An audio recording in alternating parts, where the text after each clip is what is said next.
जय श्री कृष्ण फ्रेंड्स, राधे राधे। कैसे हैं आप सब? आई हो बाल गोपाल की कृपा से सभी स्वस्थ और मस्त होंगे। तो फ्रेंड्स, सोमवती अमावस्या और हरियाली अमावस्या की आप सभी को ढेर सारी शुभकामनाएं। श्रावण मास का पहला त्यौहार है, आप सभी को ढेर सारी शुभकामनाएं। बाबा सभी की मनोकामनाएं पूर्ण करे। तो फ्रेंड्स, मैं आज लेकर आई हूँ हरियाली अमावस्या की कहानी। तो अगर कथा पसंद आए तो प्लीज़ चैनल को सब्सक्राइब कर दीजिएगा। फ्रेंड्स, कथा कुछ इस प्रकार से है। एक राजा थे, राजा की 4-5 रानियां थीं। तो छोटी रानी एक दिन महल से मिठाई चुरा कर के खा ली और राजा के पूछने पर उन्होंने चूहे का नाम लगा दिया कि चूहे ने मिठाई खा ली।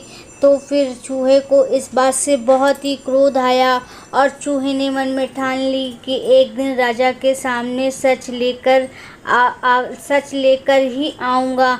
तभी एक बार राजा के यहाँ अतिथि आए, मेहमान आए। तो चूहे को मौका मिल गया और चूहे ने क्या किया कि रानी के वस्त्र उठा करके अतिथि के भवन में रूम में रख दिया।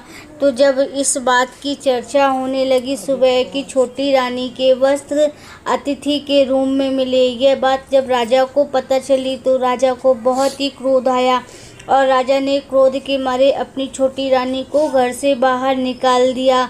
वह रानी का नियम था कि रोज़ शाम में दिया जलाती और धानी बोती और गुड़ चने का मिठाई का भोग लगाती।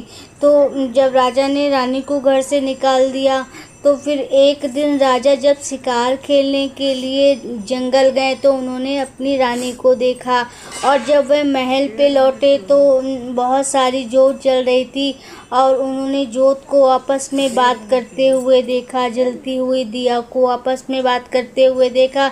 तो यह बात उन्होंने अपनी रानियों से बताई कि मैंने एक अजीब घटना महल में देखी कि दिए आपस में बात कर रही थी। तो रानी और राजा सभी लोग पेड़ के ऊपर जाके बैठ गए और रात्रि में दिए की बातें सुनने लगे। सारी जलती हुए दिए आपस में बातें कर रहे थे, तुमने क्या खाया, तुमने क्या किया। तो सारी दिया ने बोला हमने ये खाया, लेकिन एक दिया ने बोला कि भैया हमने तो कुछ भी नहीं खाया। कई दिनों से जब से राजा ने छोटी रानी को घर से निकाला है तो हमने कुछ भी नहीं खाया। छोटी रानी थी तो वह मिठाई का भोग लगाती थी और मुझे भी प्रसाद देती थी। रानी निर्दोष है। वह रानी ने एक दिन महल से मिठाई चुरा कर खाई और रानी ने चूहे का नाम लगा दिया, जिससे चूहे ने रानी से बदला लिया और रानी के वस्त्र ले जाकर के अतिथि के भवन में रख दिया। रानी निर्दोष है, वह तो चूहे का बदला था। जब राजा लोगों को यह बात पता चली तो राजा को बड़ा अफसोस हुआ और राजा अपनी रानी को फिर से हवेली ली और रानी फिर से उसी तरीके से करने लगी, धानी बोना और दिया जोत जलाना।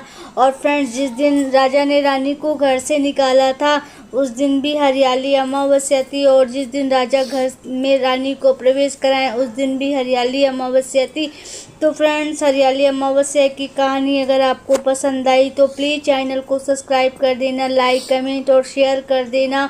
तो फ्रेंड्स, फिर से मिलते हैं एक नए वीडियो के साथ। जय श्री कृष्णा, राधे राधे।